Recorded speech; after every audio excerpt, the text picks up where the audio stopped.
So anyway, you came across. Where did you meet the ship? In New York. No, I met the ship in Boston Harbor. Boston Harbor was what ship was it? Huh? What ship was it again? The USS America. And it was converted from a luxury liner to a troop carrier during the war. And it held 11,000 troops on that ship. So they're just, what'd they do, just gut the inside of it and they were just bunks? Yeah, when my bunk was on the dance floor, which was pretty good. I was up 7 high. They had the bunks that were installed in the dance floor and the top floor. Yeah. They were 7 high from the floor up to the ceiling. And it took us only about 3.5 days to go across. You guys were hauling. We were really hauling, no escorts at all. Yeah. We were traveling faster than subs or anything.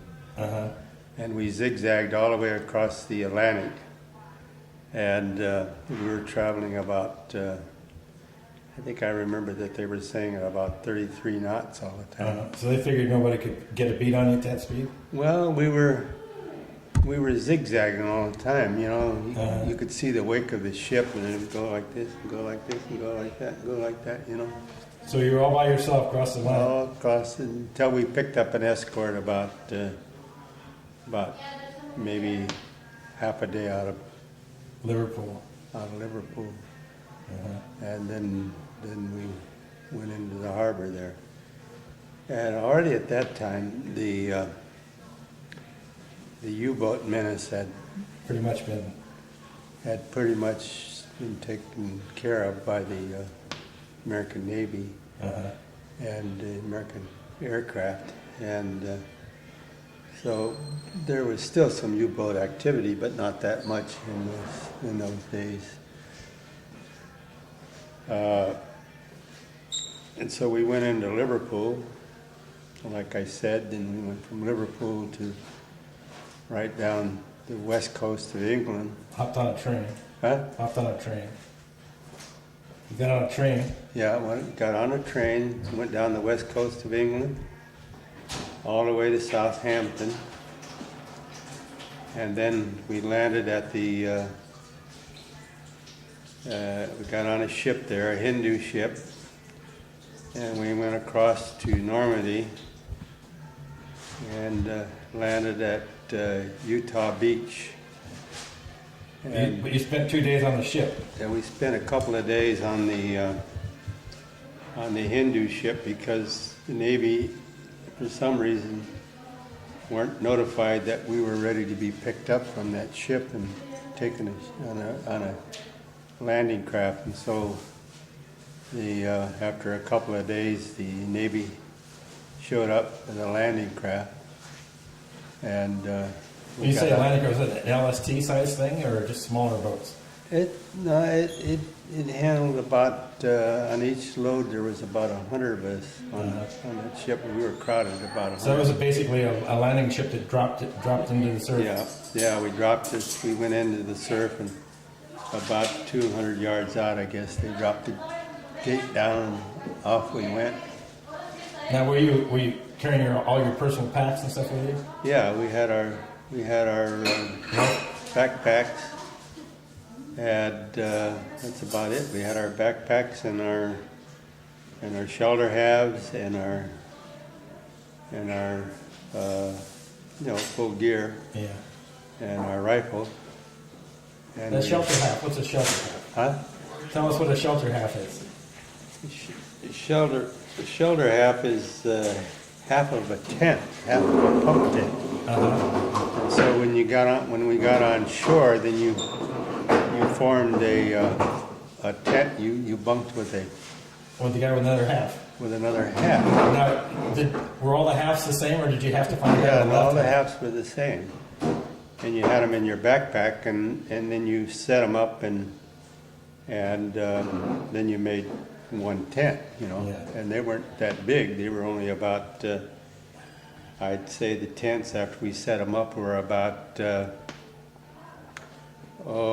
maybe 3.5 feet wide and about 5-6 feet long, 5 feet long. and and there were about maybe only about a little higher than that tripod, about 3.5 feet. Yeah, and they were just an A-frame. Huh? Just an A-frame. Yeah. No walls in the side. No walls or anything. No, just had. So you slept on the ground. Huh? You slept on the dirt. Yeah, we slept on the ground, and we had a roll in each one of our packs. And after we were in Normandy there for a while. Now a roll is a sleeping bag. Yeah. And we had. When we got there, the first night we just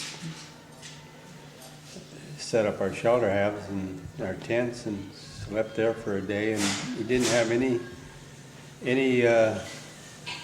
other equipment whatsoever. That's all we had. We didn't have any food or anything.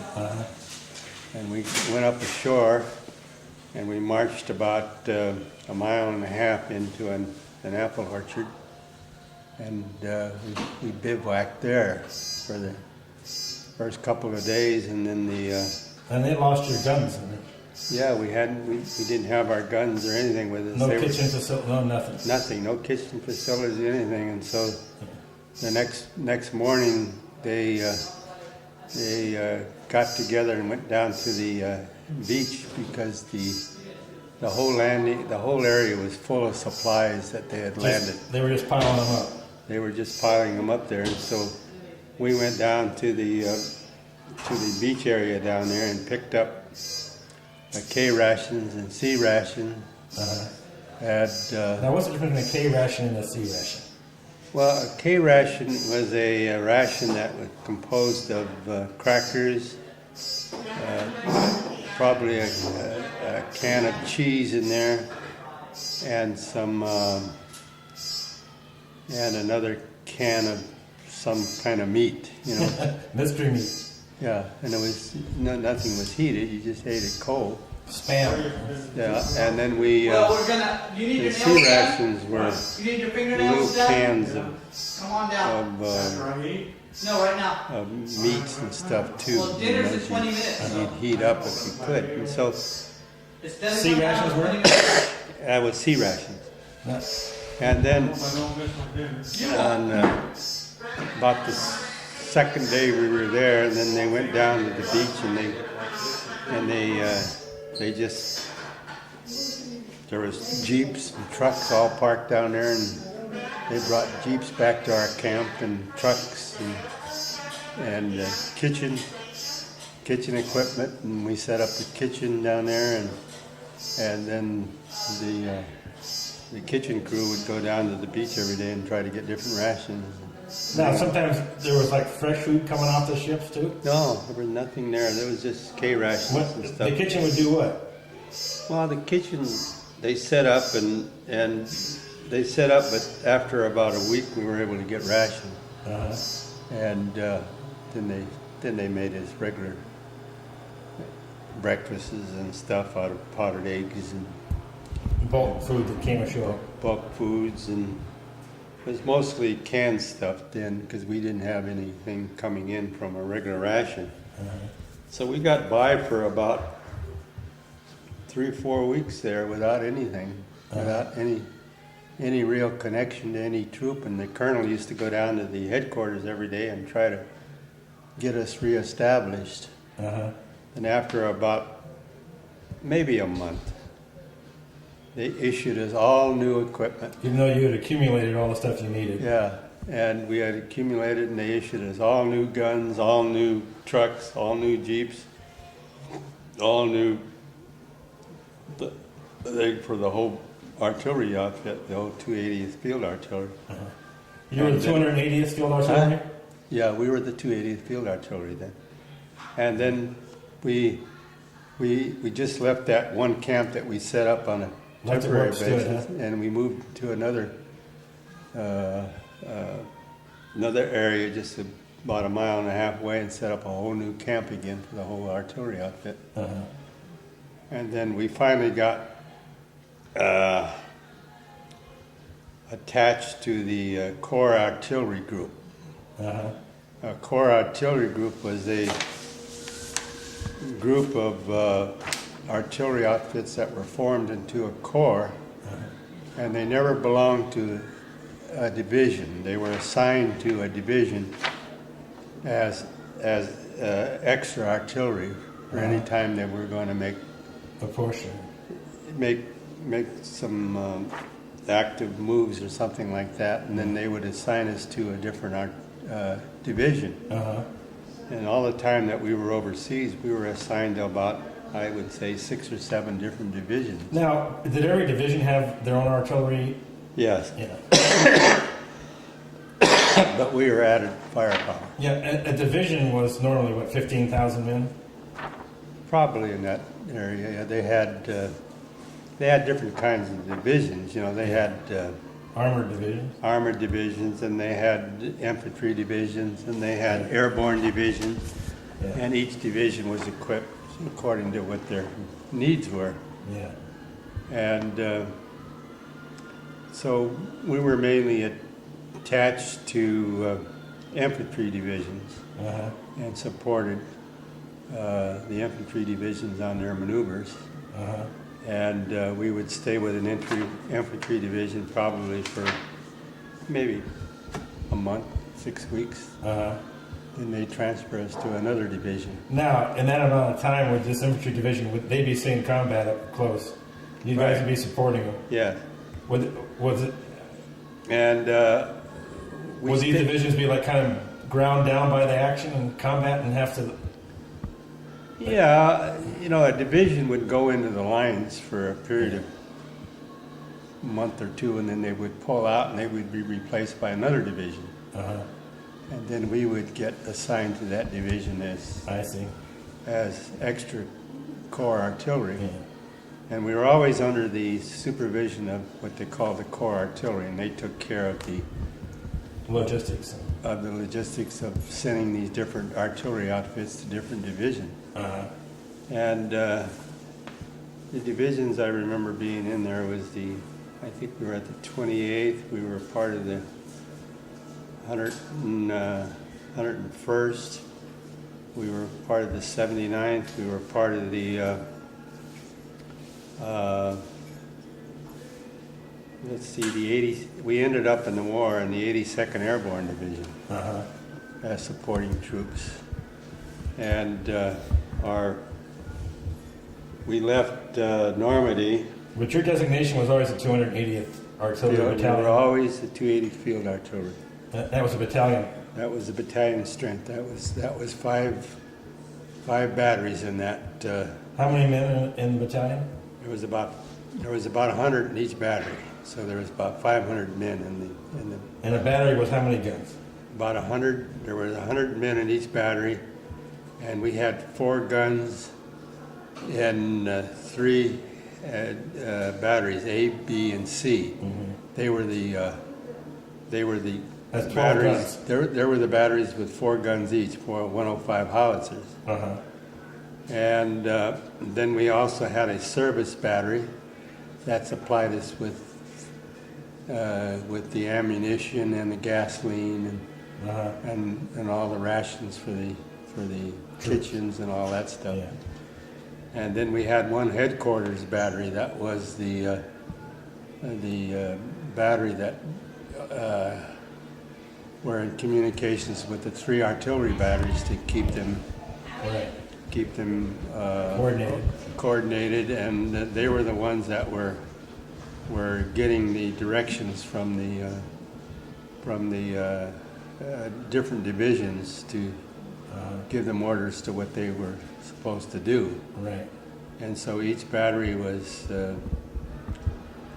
controlled by the headquarters battery of the Field Artillery Battalion, and A battery was the battery that I was in, and we were the battery that was always designated to pinpoint our position, Uh-huh. because every time we moved into a new position, we had to fire a series of I guess they call them a series of orders to establish our exact location, so that the division headquarters to know exactly where we were. And so when the You orders- established this by what? Firing a gun? Well, no, they set us up by, the headquarters battery had a survey unit. And they always had maps that would, of the area that we were in. They were Right. detailed maps, and so we were assigned a particular area. And each battery was assigned an area, and then we would get our guns in position in that area, and then our battery would always fire a series of rounds to establish our exact position, because we could tell there was an aiming point out in front of us, maybe 6,000-7,000 yards. Now you would set up some stakes, right? Yeah. So you could read. There would be a stake right at the baseline. Yeah, and so we would establish our gun sights on a couple of stakes that were out, and then after we would zero in our guns, we would take a reading and send it back to headquarters, and they could establish by the baseline exactly where all the 12 guns were. Because you surveyed off the first set of guns. Yeah, and my gun was the number 2, section number 2, and we were always the gun that was to do that one particular job for the battery all the time. So we would get the other 2 batteries would just line up on our reading, Right. because they knew exactly where they were, and the survey that the headquarters did would know exactly where all those guns were. Right. So they would every time we moved. We had the survey section that established our point, and then we had a communication section that would set up telephone lines back to the headquarters battery where all our orders came from. Right. And Now, how big was this? Usually the baseline was, what, 100 yards long, 200 yards? Or? well, each gun section was 4 guns, and so we would probably take about 100 and we were about 40 feet apart each gun, and we would set up the 4 guns, and then Then the other sections would be wherever they were placed, not necessarily in Yeah. the baseline with you. yeah, and so then like the next battery, B battery, which would always set up to our right, would be about maybe a couple hundred yards from us. And then they would set up their 4 guns. And they put their own baseline, their own stakes, their own aiming points. Yeah. And then C battery, the last battery was down, the last gun battery would do the same thing. They would be about Right. 100 yards from B battery. They'd have their own aiming stakes. And they had their own aiming stakes and everything, and everything was surveyed in and everything, and so... So each battery had to fire some rounds, though, to get... No. When they got the figures down from us, off of our particular gun, Right. their gun was exactly, supposedly they were exactly like we were, right in the same line, and they could tell from the aiming point that we fired on to get our guns lined up. Right. Their guns were exactly lined up to that aiming point too, and then So- they would get Yeah. their directions would be a little bit different from ours when the firing came down for a firing order. Now, you guys never saw your actual... No, Generally, never saw where your shells landed. well, at times we could, Yeah. because if we were firing from a low spot up into a hill area, we could see where our rounds were landing. Yeah. I mean, what the military would... Well, all this... what was the established circle of accuracy you guys are able to achieve? We always had a procedure. We'd fire the first round, Yeah. and they could tell from the first round how close we were to our survey, Right. because we set up on our gun sight to our aiming stakes, and then if the round was, say, 100 yards off to the left, and we were that much off, Then we fire a second round 100 yards to the right of the target. Then we bracket it. Then the third round we'd fire with the two brackets. We'd fire to the central point, and we should be on by the third round. We should be right on. And from then on, we bracket it, see? Yeah. And we also had the distance. Yeah. And, you know, we'd fire. Now, was distance, that was always depending on the charge, right? The distance. I mean, did some days you get charges that didn't work? Because did some batches of charges, were they? Oh, yes. The distances Was the went all the way humidity? from, we used we had 7 charges in each shell casing. Right. And the distance was established by the Elevation. the elevation of your gun plus the charge that you had in. Right. And numbers, if we fired number 7, that means we used all 7 rounds, Yeah. all 7 bags. I mean, all 7 powder bags in the shell casing. Right. Then, as we cut the distance down, we took off one powder bag, another powder bag. So where did these powder bags go when you were you shooting 5 powder bags? You had 2 left over. Where'd they go? We just Tossed them aside somewhere. tossed them aside, yeah, along with our shell casings, and left them there. Yeah. And we would, and the Now these charges were picked up by some scavenger battalion that came along later, or what? I imagine there was an ordnance group that would pick up all Now the that. bags, what did they have? Gun cotton in them? What was the charge? Was it powder? It was regular powder, Yeah. and And each each bag was each time we reduced the bag, we elevated the gun more because the lower the charges we had, the more elevation we had, and the more loft we had in. Yeah. And we lobbed. That was a particular feature of a howitzer that they would be able to. You could mortar it. Huh? You could lob around almost. Yeah, we could go all the way from 1,500 yards to about 12,000 yards.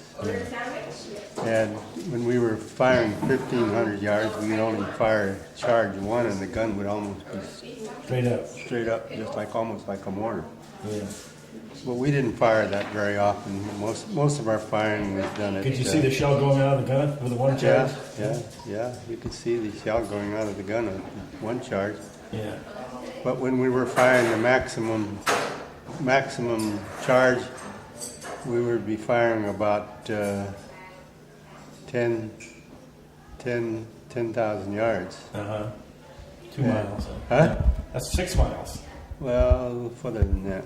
It was probably we'd probably go to 12,000 yards because maximum we would fire about 7-8 miles.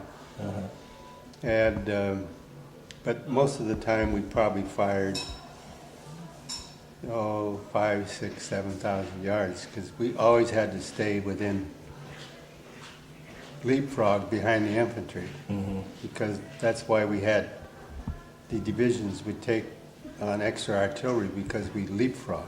You'd stay in place while the next unit moved forward. Yes, right. And So you provided cover while they were going. always provided cover, and that was the thing that we were responsible for, is covering the infantry in case they were being attacked or they were being fired upon. Then we could fire upon the artillery that was coming in from the other side. And we did this when we were in motion all the time. When we were moving, we had to send up, if we got orders that we were going to move the next day and the infantry was jumping off, we were already assigned a point that we had to go and select the next spot where we move our guns. And Lugo and I always had the Lugo. That was my friend, my closest friend in the service. His name was? Valentin Lugo. And we had the responsibility of leaving. Say if the infantry was going to jump off at 4 in the morning, we had to be there with the infantry And then they would move out, and then we would select our next artillery out spot. And we had to have our Is that neat? we had a couple of minesweepers with us all the time. And I was saying last that we would locate our next position, and before we called up the artillery, that we had the position all picked out and had our stakes out to where we were going to where the gun would come in, and which my gun would come in and set over that stake. So that was the point that we'd start from. And but we always mineswept. We always used the dish. Yeah, I know, but they're yours. You could keep they them. still use them for This minesweeper. minesweeper, yeah. And we'd run the whole area where the trucks were going to come in and where the guns were going to come up and make sure that there weren't any landmines there. Right. And then we would radio back, because the Jeep we'd go up in we had one radio man with us, and he would radio back that everything was in order, that when the orders came up for the artillery unit to move up, we were ready for them. Now, this is a pretty confusing area, I imagine, at this point. Oh, This- yeah, this- it was I mean, there were troops moving out. troops moving out, troops You were moving in, there was fire, there were And two sides. behind us, we had a stagger of artillery. You know, we were up. They had the 75 howitzers that were up in close proximity to the infantry. Then the 105 howitzers were the second in line. Then we had the 155 howitzers behind you. behind us, and then behind them we had the 240 guns, and they had a range of about 22 miles. And what kind of projectile were they throwing? They were throwing. I think it was about a projectile that was, I can't remember, but the exact weight of it, but it was a pretty large projectile. But they were not a howitzer; they were a gun. Which the difference was? Was the difference in the they always fired more on a straight line, you know, and they didn't Less have of a lob. they'd never lob shells. They would fire long distances. They would fire as much as they had a range of about 20 miles, and they would lob shells way out, maybe to bridges and stuff, and different crossroads and stuff like that. We had it pretty well bracketed, you know. It was, the artillery was phenomenal the way they operated, you know. The logistics that were set up to keep us all in tune and moving and keep us all in right ranges, you know. It was amazing the way we did it. I mean, when you look back at it and really think about it, it was really a real wonder the way that they put this thing together. Yeah. And every division was set up. All the infantry divisions were set up about the same. The artillery, the armored divisions they had a different set of orders and stuff that they operated as the armored division. And every division had one of the most important units of the division was the engineers, and they had the real tough job of getting across rivers and stuff, because they had to put down the pontoon bridges for us to cross and everything like that. They were really the point that the Germans, artillery, would always try to knock out those pontoon bridges, and so that was our job too, was to try to silence the artillery that were firing at the engineer. And so Now nowadays they have radar that can Well, they had radar in those days. well, I mean, we weren't able to fix a battery's position by. No, but we didn't utilize it in our facility. You know, because like during the Gulf War, they had artillery that would fix the position of the gun that was firing, Right, and they could do it within like 5 or 10 seconds and fire back into it. right. Right? You know? Yeah, right. And at times we had different observation points. We had a forward observer all the time in the infantry that would send back orders to us in case there was something they wanted us to knock out or a crossroads that was being used by the Germans to support their front troop units. And we zero in on those crossroads and keep those crossroads from being accessible and just keep firing at them and closing those down. And we would then we had different observers. We had a forward observer from our headquarters. We had a forward observer in the infantry division that would be in contact with us. And sometimes we had an observer in a Piper Cub. Right. Yeah, that would fly, and that would fly over the enemy lines. And they would very seldom fire at these Piper Cubs because they would expose their position. Oh, I see. Yeah, and but those Piper Cub guys were. I bet that was a job. Huh? Well, you know, they must have fired small arms fire. Oh yeah, they probably did. But Their job was to find artillery, I guess, and heavy, hard targets. But they didn't. They weren't utilized. Yeah. Except in daylight and stuff like that. But most of our targets came from the forward observers on the ground. They were upright with the front line. No, I didn't. And they would always radio back as to what they wanted, and they'd give us coordinates and stuff. And they'd call You had high explosive, you had armor piercing, you had.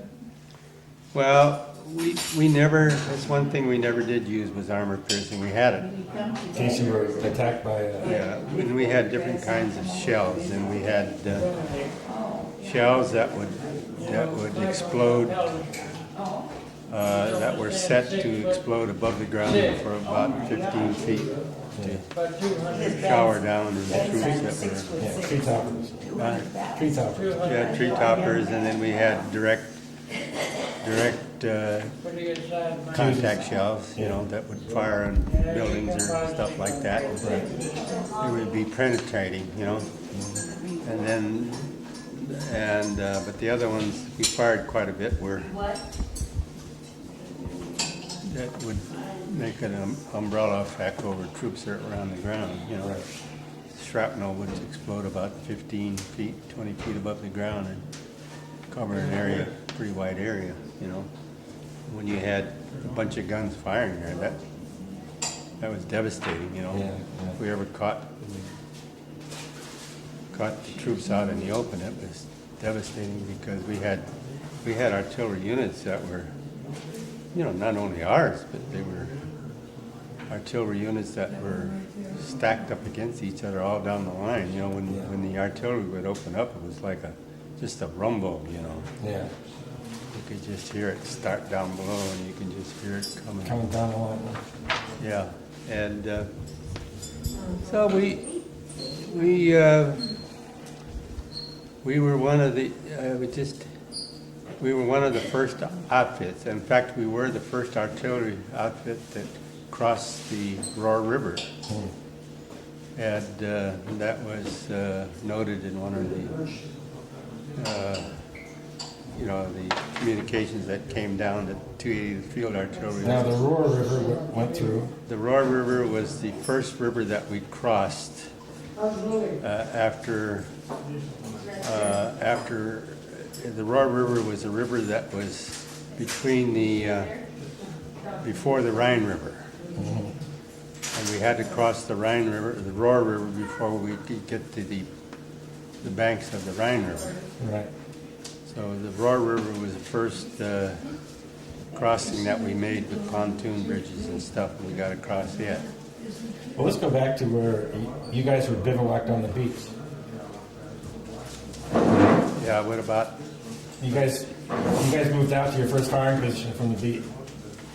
You were like a mile or two inland from.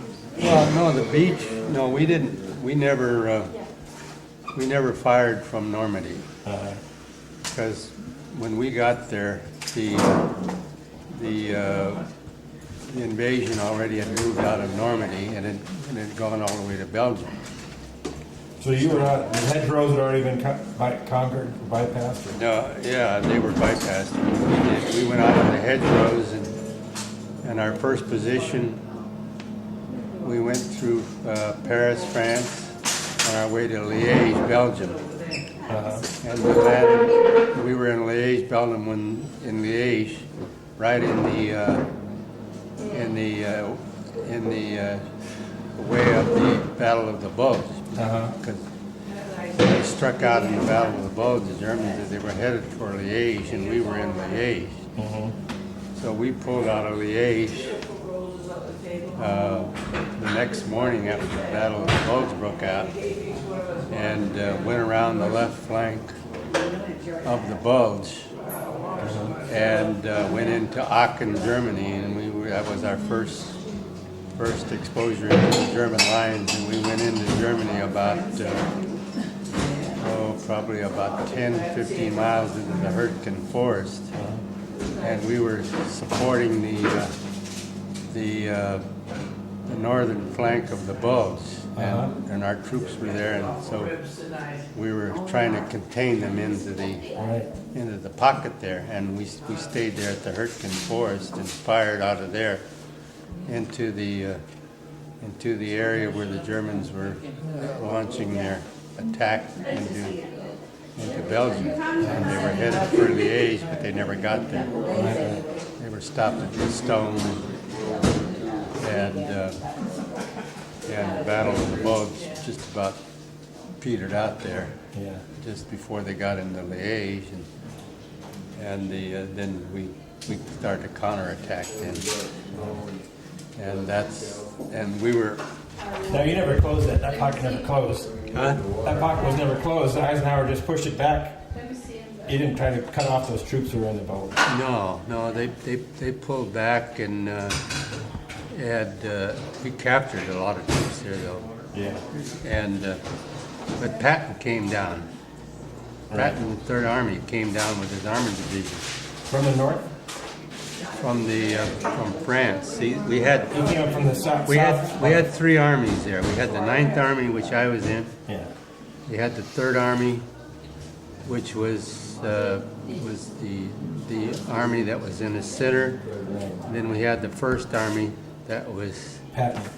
No, it was the other way around. The 1st Army was in the center, and the 3rd Army was down in the right flank down there. Yeah. And when they got the call to relieve the Bastogne area, Patton took off with his tanks and cut them to ribbons there on the backside, and the Germans had to pull back then. And from that on, it was all, we counterattacked it, never pulled back anymore after that. Yeah. We crossed then around the February, we crossed the Rohr River.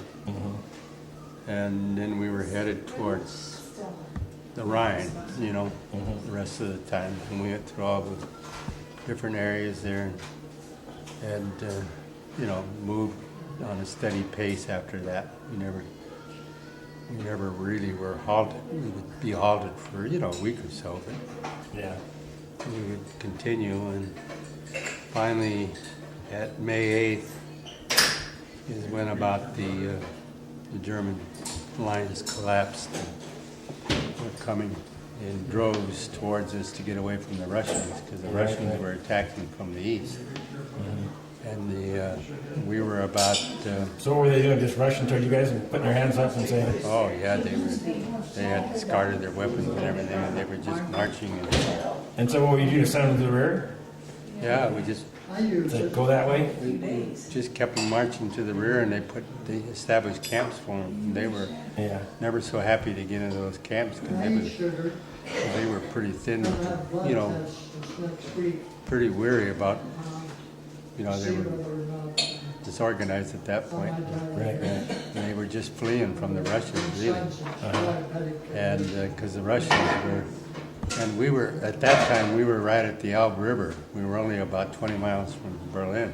But we never crossed the Elbe River because they always said that that was a Agreement between the American forces and the Allied forces that we'd leave Berlin to the Russians. right. And that's what happened, really. You know.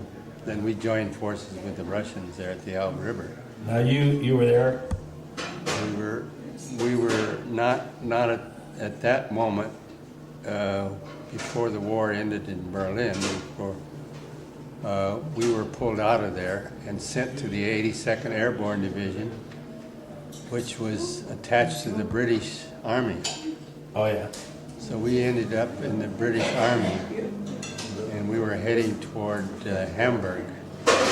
Hamburg, Germany. Yeah, up on the coast up there, and the war ended when we were about, probably about 40, 50 miles from Hamburg, and we were attached to the British, we were attached to the 82nd Airborne Division, Which was attached to the British. which were attached to the British. So you were under the command of Montgomery.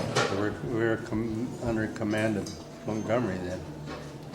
And Now, that was where were you when you heard the war was over? Did you guys know for days before that it was going to be over any time? Well, we know that the war in Germany was over either the May 8th or May 9th, right in there. I mean, you guys had advance warning that it was going to happen? Yeah. You had advance warning that it was going to be over? Well, we know that it was pretty much over, collapsed. but yeah. It was collapsing because, you know, we knew a few days ahead of time. Yeah. But then we never fired any rounds after May the 8th or 9th. And we didn't fire much the last week of the war because they were surrendering, you know, And droves. in droves and droves.